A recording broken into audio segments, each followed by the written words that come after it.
Breaking చూస్తున్నాం. నేడు ఢిల్లీ మద్యం కేసులో అరెస్ట్ అయి తీహార్ జైల్లో ఉన్న బీఆర్ఎస్ ఎమ్మెల్సీ కల్వకుంట్ల కవిత మధ్యంతర బెయిల్ పిటిషన్ పై రౌస్ అవెన్యూలోని ప్రత్యేక కోర్టు తీర్పు వెలువరించనుంది.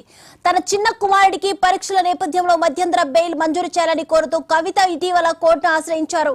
ఈ నెల 4న ఈ పిటిషన్ను విచారించిన న్యాయమూర్తి కావేరి బవేజా ఇరుపక్షాల వాదనలు ముగిశాయని కూడా స్పష్టం చేశారు.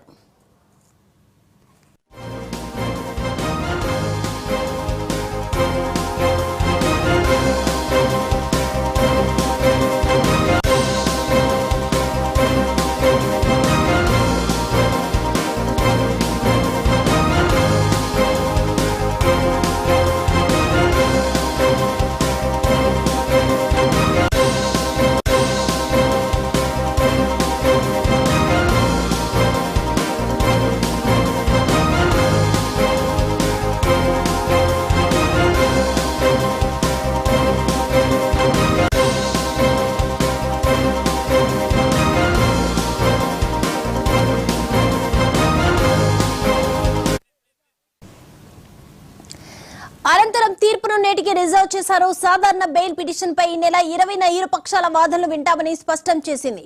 అయితే కవిత 14 రోజుల జ్యుడిషియల్ కస్టడీ రేపటితో ముగినుంది. దీంతో కవిత మధ్యంతర బెయిల్ పిటిషన్ పై ఎలాంటి తీర్పు వెలువడుతుందోనన్న ఉత్కంఠ నెలకొంది. కవిత బెయిల్ ను కోర్టు తిరస్కరిస్తే మంగళవారం మరోసారి కవితను కోర్టు ముందు హాజరుపరచనున్నారు.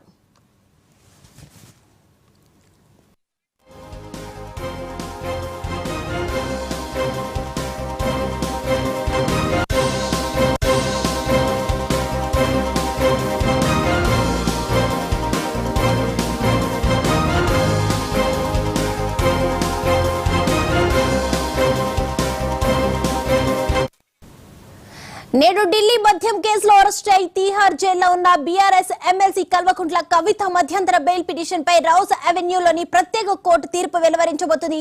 తన చిన్న కుమారుడి పరీక్షల నేపథ్యంలో మధ్యంతర బెయిల్ మంజూరు చేయాలంటూ కోరుతూ కవిత ఇటీవల కోర్టును ఆశ్రయించారు. ఈ నెల 4న ఈ పిటిషన్ విచారించిన న్యాయమూర్తి కావేరి బవేజా ఇరుపక్షాల వాదనలు ముగిశాయని స్పష్టం చేశారు. అనంతరం తీర్పును నేటికి రిజర్వ్ చేశారు.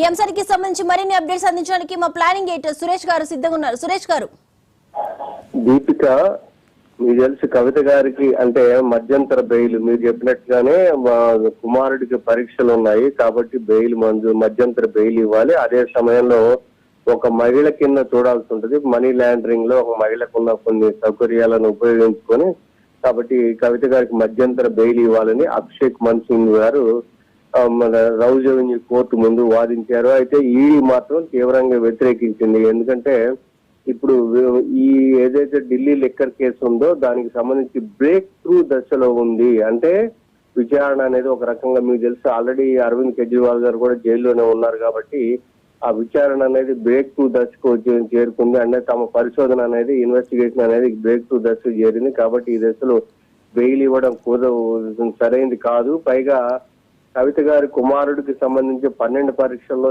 7 పరీక్షలు అప్పటికే ముగిశాయి.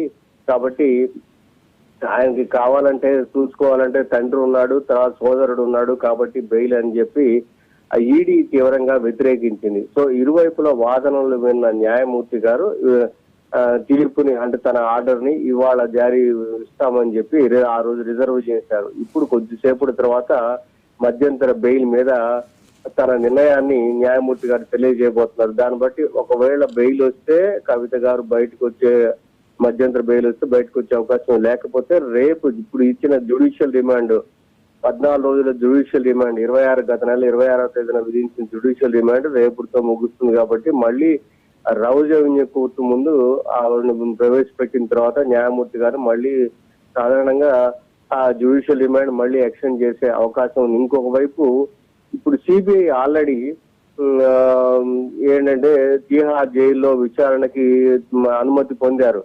సో కాబట్టి ఇవాళ బహుశా సిబిఐ తీహార్ మధ్యంతర బెయిల్ కనుక రాకపోతే సిబిఐ అధికారులు తీహార్ జైలుకి వెళ్లి కవిత గారిని విచారించే అవకాశం ఉంది. అయితే కవిత గారు తన విచారణను సిబిఐ విచారణకు అనుమతి ఇవ్వాలని సవాల్ చేశారు కానీ కోర్టు ఇంకా దాని మీద ఎలాంటి నిర్ణయం చెప్పలేదు. కాబట్టి ఇవాళ మధ్యంతర బెయిల్ మీద నిర్ణయం రాగానే ఒకవేళ ఇంకా వెలువడక ముందే కూడా సిబిఐ టీము తిహార్ జైలుకి వెళ్లి కవిత గారిని విచారించే అవకాశం ఉంది. Deepika. Right thank you Suresh గారు.